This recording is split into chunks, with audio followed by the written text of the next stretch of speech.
அன்பார்ந்த ஜெபதூப கலச வார்த்தையின் தன்மை வாடிக்கையாளருக்கு மீண்டும் அநேக நாட்களுக்கு பிறகு உங்களோட சந்திப்பதில் மிக்க மகிழ்ச்சி அடைகிறேன்.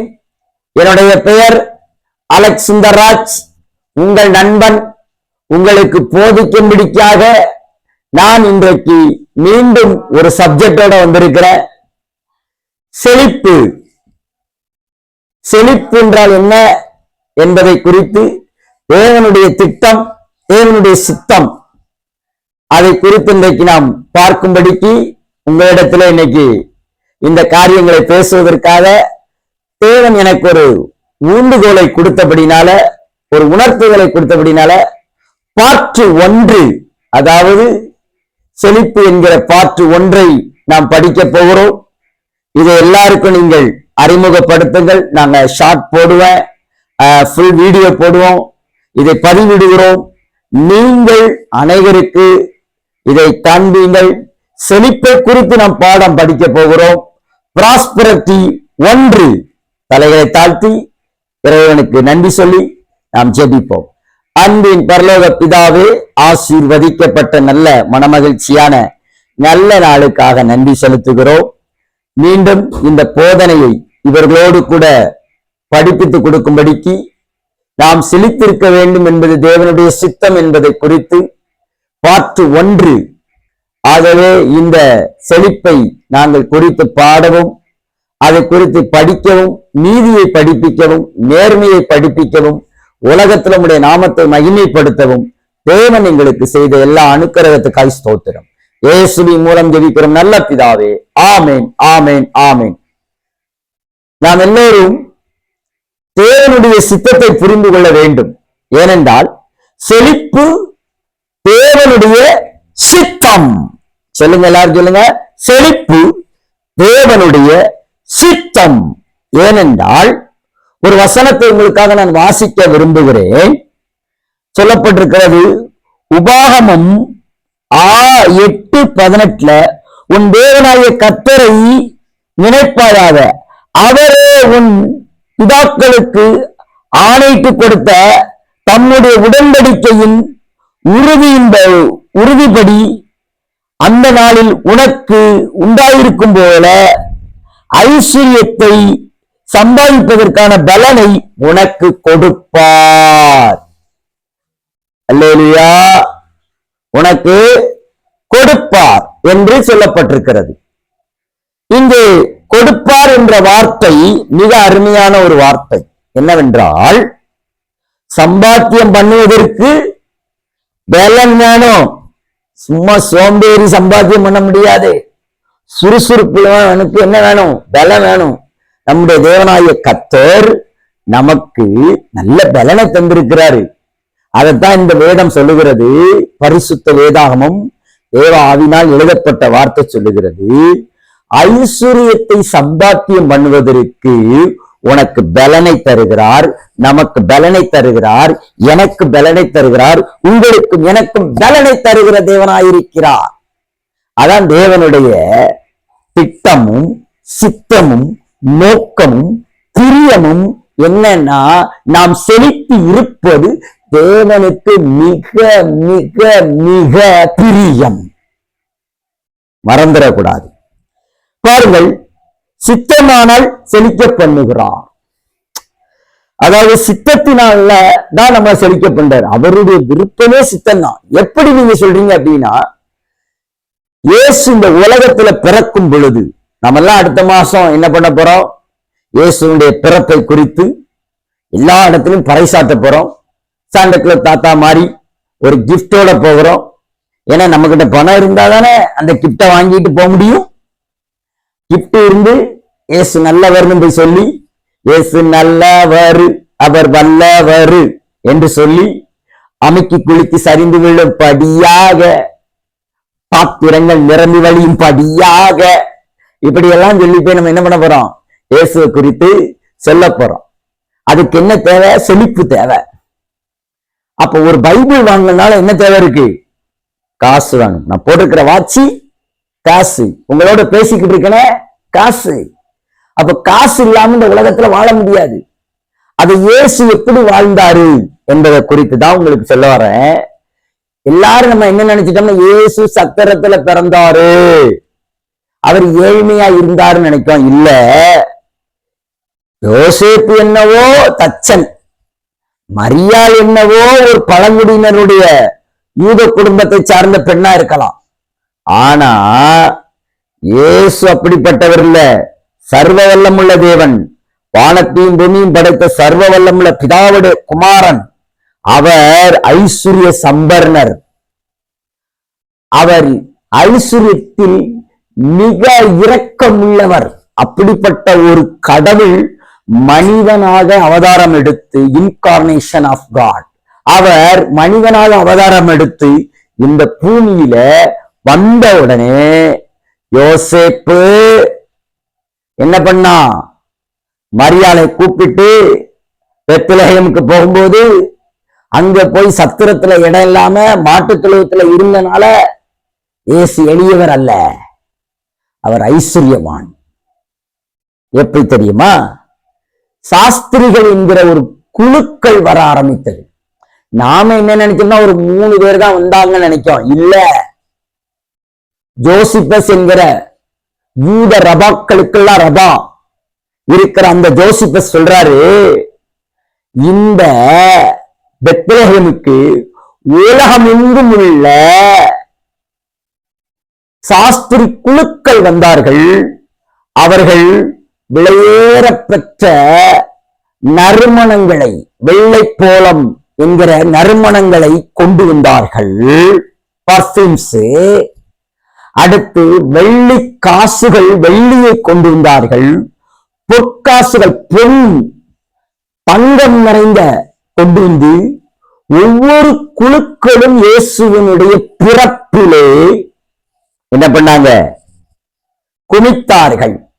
ஆனா நம்மளோ நம்முடைய சிந்தையில என்ன தெரியுமா? கந்த துணியும் கத்தருக்கேன்னு பாட்டு பாடுறோம். தப்பு. இயேசு செழித்திருந்தார். அதுக்கப்புறம் யோசேப்புடைய வாழ்க்கை மிக்க மேல ஆயிடுச்சு. ஏன்னா அந்த தங்க காசு, அந்த வெள்ளி காசு, விலையேர்ந்த பொருட்கள், அந்த விலையேர்ந்த பர்ஃபியூம்ஸ், அந்த செண்டு நறுமணங்கள் எல்லாம் குமிஞ்சிட்டான். இயேசு 33 வருஷம் வளர்ந்து தீர்ற வரைக்கும் அங்க இயேசு எளிமையா வாழல, ஐஸ்வர்யவானாய் வாழ்ந்தார். அதுதான் மெயின். யோசேப்பு தச்சு வேலை பண்ணின ஆளு டெய்லி ஒவ்வொரு டாலரை, தங்க டாலரை, வெள்ளி டாலரை, ஒவ்வொரு நாள் ஒவ்வொரு செண்டு அடிச்சுக்கிட்டு சும்மா கும்முன்னு அந்த நாட்டுல வாழ்ந்தான். நீங்க நினைக்கீங்க இயேசு தரித்திரன்னு. இல்ல, அதனாலதான் இந்த ப்ராஸ்பரிட்டியை நீங்க படிக்கணும்னு நான் சொல்றேன். இந்த செழிப்பை குறித்து நீங்க படிக்கணும்னு சொல்றேன். இதை குறித்து நீங்க 4 பேர்ட்ட சொல்லவும் சொல்றேன். ஏன்னா தெரியாம இருக்கும். நம்ம மனக்கண்கள் திறக்கப்பட வேண்டும். தேவனுடைய சித்தம் எல்லாம் நாம் செழித்து இருப்பதை விரும்புகிறான். பிதா தன்னுடைய குமாரனை அனுப்பிட்டு பின்னாடி சாஸ்திரிகள் மூலமா என்ன அனுப்புறாரு? தங்க காசு, வெள்ளிக்காசு. என் பையன் நல்ல பர்ஃபியூம்லாம் அடிக்கணுண்டா, விலையேர்ந்ததெல்லாம் கொடுங்கன்னு சொல்லி ஒருத்தரை மாத்திரம் இல்லையா, குழு குழுவா கொண்டு வந்து குனித்தார்கள். அதனால இயேசு பின்னாடி 12 அப்போஸ்தலர்களும் மீதம் 70 அப்போஸ்தலர்களும் 3 வேளையும் இயேசு அவர்களுக்கு சோறு போட்டாரு. சமாரியா ஸ்திரீகிட்ட போய் பேசும்போது அவர்கள் கிராமத்துக்குள் சாப்பாடு வாங்க போயிருந்தாங்க. சும்மா போயிருந்தாங்க, எல்லாம் வேலையை விட்டுட்டு வந்தான் இயேசு பின்னாடி. இயேசு அவங்க கிட்ட சொன்னாரு, சாமான் பைய எடுத்துட்டு போவாதடா, பாதரட்சியை எடுத்துட்டு போவாதடா, பணப்பைய எடுத்துட்டு போவாடா, எல்லாம் நான் கொடுக்கிறேன். ஐ வில் பி பே. ஆமாங்க, இயேசு சும்மா இல்ல, சரியான கடவுள். அவர் ஐஸ்வர்யம் உள்ளவர், ஐஸ்வர்ய சம்பர்ணர். நம்ம என்ன நினைச்சோம் தெரியுமா? தலை சாத்த இடமில்லை இயேசுவுக்கு, சத்தியமா இல்லை. அவருக்கு ரூம் போட்டு நிறைய இடத்துல தங்க முடியும்.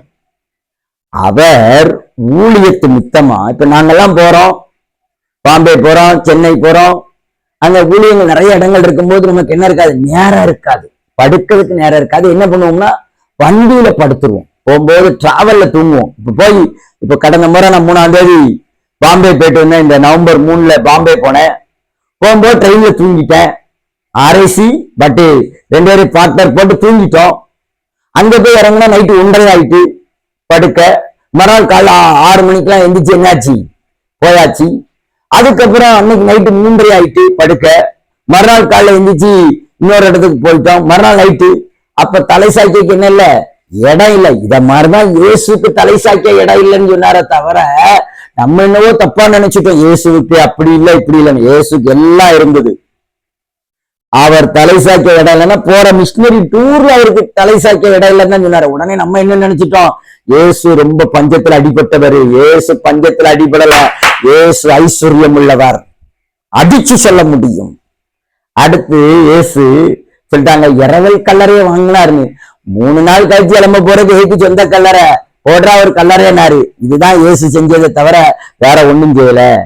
அப்போ பிதாவுடைய சித்தம், பிதாவுடைய திட்டம், பிதாவுடைய நோக்கம் இயேசுவை ஒரு நாளும் தரித்திரரா பார்க்க விரும்பல. இயேசுவை ஐஸ்வர்யவானாய் பார்க்கும்படிக்கு இந்த பூமியில அவர் பிறந்த பொழுது சாஸ்திரி குழுக்களை அனுப்பி அவரை எழுப்பினார்கள். அவருடைய பிறப்பிலேயே அவருடைய இறப்புல ஒரு சாட்சி சொல்லுது, ஒரே தையலில் ஆடை போட்டார். நான் போட்டிருக்கிற ஆடையில 78 தையல் இருக்கு. இங்கிட்ட ஒரு தையல், இங்கிட்ட ஒரு தையல். ஆனா அவர் போட்ட ஆடையில ஒரே தையல், one stitching. only high caste people can do it like this. அதாவது ஐஸ்வர்யம் உள்ளவன் தான் அப்படி செய்ய முடியும். இயேசு ஐஸ்வர்யவனா இருந்தபடினாலதான் அவருடைய மரணத்தின் சமயத்துல கூட அவருடைய அங்கியை கழட்டமே ஒரே தையலில் தைக்கப்பட்ட ஆடை என்று சொல்லப்படுகிறது. அதுவும் வெளியேறப்பட்டது. அதை சேவகர்கள் என்ன பண்ணினார்களாம், சீட்டு போட்டு பங்கிட்டார்களாம். எப்பா எனக்கு தந்தா நல்லா இருக்குமா, இந்த குவாலிட்டியானது என்கிட்ட இருந்தா நல்லா இருக்குமேப்பா, நல்லது இல்லப்பா, உருப்படியானது இல்லப்பா, ஹை கிளாஸ் இல்லப்பா, அப்படி சீட்டு போட்டு பங்கிட்டார்கள். இயேசு தரித்திரரா? நெவர். பக்கத்துல உங்க பார்த்து சொல்லணும், நம்ம இயேசு சுவாமி பணக்கார சுவாமி, நம்ம இயேசு சுவாமி தரித்திரர் இல்ல, தரித்திரரில் ஒருவனாக எனப்பட்டார் என்றுதான் அவரை குறித்து வேதம் சொல்லுகிறத தவிர அவர் தரித்திர கடவுள் இல்லை என்பதை நாம் ஆணித்தனமாக இந்த பிராஸ்பரிட்டி மெசேஜ் மூலமாய், இந்த பாடத்தின் மூலமாய், செழிப்பின் பாடம் 1 மூலமாய் நாம் கற்றுக்கொள்ள போகிறோம். சரி வாருங்கள். செழிக்க பண்ணுகிறவர். நம் வாழ்வில் எதை பெற வேண்டுமானாலும் அது தேவ சித்தம் என்று அறிந்து கொள்வது மிக முக்கியம். நம்ம வாழ்க்கையில எதை பெற்றுக்கொள்ளனாலும் அது தேவ சித்தமா இருக்கணும் என்பது அது நமக்கு மிக மிக முக்கியமானது. அப்ப செழிப்பு தேவனுடைய சித்தம் என்பதை மறந்து போகக்கூடாது. நீங்க ஆமா, மறந்து போயிடக்கூடாதுல. காரணம் தேவ சித்தம். இது நாம செழித்திருப்பது தேவனுடைய விருப்பம். சொல்லுங்க, நான் செழித்திருப்பது, நீங்க செழித்திருப்பது, நம்மை சுற்றி இருக்கிறது, நம்ம குடும்பம் எல்லாரும் செழித்திருப்பது தேவன் விரும்புகிறார். மறந்துடக்கூடாது. அதைத்தான் நாங்க பாடம் படிக்கிறோம். தேவனுடைய சித்தமெல்லாம் நாம் செழித்திருப்பது, தேவனுடைய சித்தமெல்லாம் நாம் செழித்திருப்பதை தேவன் விரும்புகிறார். அன்னைக்கு ஒரு பாஸ்ட் பையன் ஒரு வீடியோ போட்டுட்டு இருந்தான். கார் இருந்தாதான் நம்மளை மதிப்பாங்க எல்லாரும், பணம் இருந்தாதான் எல்லாரும் நம்மளை மதிப்பாங்க. சத்தியமா தம்பி, ஆமா அதான் உண்மை. பிரசன்ஸ் இருந்தாதான் மதிப்பான், உண்மை. ஆனா அந்த பிரசன்ஸோட நீ என்னத்தை உணரணும் அப்படின்னா செழிப்பை உணரணும். இயேசு தரித்திரர் இல்ல, ஐஸ்வர்யம் உள்ளவர். நீங்க நம்ம தவற விட்டுட்டோம். தேவனை குறித்து சரியான அறிவு முறைகள் இல்லை இளைய தலைமுறைகளுக்கு. இன்னும் பழைய தலைமுறைகள் சொல்லுவதையே கேட்டுக்கிட்டு இருக்கீங்க. கொஞ்சம் வேதத்தை மாத்தி வாசிச்சு பாருங்க. நம்ம ஆண்டவர் யாருன்னு பார்த்து வாசிங்க, கொஞ்சம் யோசித்து வாசிங்க. அதுக்குத்தான் சொல்றேன். யோசிப்பு யோசித்தான், மரியாதை ஏத்துக்கிடவா வேண்டாமான்னு. அப்புறம் தேவதூதன் சொன்னோன்னு அவன் யாசித்தான், யோசித்தான், அப்புறம் யாசித்தான். அவன் யாசித்த பொழுது அவனை தேடி யோசித்த நிறைய மனிதர்கள் வந்தார்கள். அவன் மகன், அவன் தகப்பன் என்று சொல்லுவதற்கு. பாத்தீங்களா? சரி, நாம் எதையாயிலும் ஆண்டவருடைய சித்தத்தின்படி கேட்டால் அவர் நமக்கு செவி கொடுப்பார் என்பதை அவரை பற்றிய நாம் கொண்டிருக்கிற தைரியம். சொல்லுங்க, நாம் எதையாயிலும் அவருடைய விருப்பத்தின்படி கேட்டால் அவர் அதை நமக்கு தருவார் என்பது நமக்கு என்னவா இருக்கிறது? ஒரு தைரியம் இருக்கு. அதனாலதான் அவருடைய சித்தத்தை குறித்து நம்ம பார்க்கிறோம். செழிப்பு ஆண்டவருடைய சித்தம், செழிப்பு ஆண்டவருடைய சித்தம், செழிப்பு அவருடைய விருப்பம். மறந்துடக்கூடாது. பாருங்கள், கேட்கிற 1 யோவான்ல 5:14 சொல்லுது, ஆகையால் நீங்கள் மதியற்றவராயிராமல் கர்த்தருடைய சித்தம் இன்னதென்று உணர்ந்து கொள்ளுங்கள். எபேசியர் 5:17 சொல்லுது. ரெண்டையும் பார்க்கணும். நீங்க எதை கேட்டாலும் அவருடைய சித்தத்தின்படி கேளுங்கள், தைரியமா கேளுங்கள். 1. 2, எபேசியர் 5:17 சொல்லுது, அவருடைய சித்தம் இன்னதென்று உணருங்கள். நீங்கள் மதியற்றவர்களாக முட்டாள்தனமா இருக்காதீங்க. நீங்க என்னவா இருக்கக்கூடாது? முட்டாள்தனமா இருக்கக்கூடாது. மதி உள்ளவர்களாய் இருக்கணும். மதியற்றவர்களால மதி உள்ளவர்களாய். அப்ப நாம எப்படி இருக்கணும்? மதி உள்ளவர்களாய் இருக்க வேண்டும். ஒரு காரியம் தேவ சித்தம்தானா என்று நமக்கு உறுதியாக தெரியாவிட்டால் அதை தேவனிடத்தில் கேட்கவோ அதை அடைய வேண்டும் என்றோ ஆசைப்படுவோர் தயங்க வேண்டியது இல்லை. நான் நல்லா தெரிஞ்சுக்கணும் ஒரு காரியத்தை, இது தேவ சித்தம் தானா தேவ சித்தம் இல்லையா? நான் சொல்றேன் இது தேவ சித்தம் தான் அப்படின்னா நீங்க தயங்க வேண்டிய அவசியம் இல்லைங்க. நீங்க அவசியப்பட வேண்டியது இல்லை. இல்லையா? நீங்கள் அவசியப்படுவதற்கு வேண்டியதில்லை. நல்லா புரிஞ்சுக்கிடணும். நான் ஒரு காரியத்தை கேட்பதற்கு அவசியமா அப்படின்னா அவசியம்தாங்க. ஏன்னா குஷ்டரோகி ஒருவன் இயேசுவிடத்தில், ஆண்டவரே உமக்கு சித்தமானால் என்னை சுத்தமாக்கும் என்றான். என்ன சொன்னானா? உமக்கு சித்தமானா என்ன சித்தமாக்கும்? மத்தேயு 8ஆம் அதிகாரத்துல மலை பிரசங்கத்தை பண்ணி முடிச்சன இயேசு வந்தாரு. அது மலையாளத்துல ரொம்ப அழகா இருக்கு. எனக்கு மனசு உண்டுங்கள், என்னை சௌக்கியமாக்கும். அப்ப கர்த்தர் அந்த இடத்துல சொல்றாரு, கர்த்தரா இயேசு கிறிஸ்து, எனக்கு மனசு உண்டு, எனக்கு மனசு உண்டு. தமிழ்ல சொல்லுது, உமக்கு சித்தமானா என்ன சுத்தமாக்கும். இயேசு சொன்னார், எனக்கு சித்தம் உண்டு, நீ சுத்தமாகு. அப்படின்னா ஒரு குஷ்டரோகி சுத்தமாகிறதையே தேவன் விரும்புகிறார்னா, அவருடைய பிள்ளையாக நீங்கள் நானும் ஐஸ்வர்யவானா இருப்பதை தேவன் 100%, 100%, 100 என்ன 1000%, 1000 என்ன லட்சம்%, லட்சம் என்ன கோடி%, நீங்கள் கோடீஸ்வரராக இருக்க வேண்டும் என்பது தேவனுடைய விருப்பம். நீங்கள் என்னவரா இருக்க வேண்டும்? கோடீஸ்வரர்களாக இருக்க வேண்டும் என்று தேவனுடைய விருப்பம். அப்ப அதை நீங்க மறந்து போய்விடக் கூடாதுல்ல.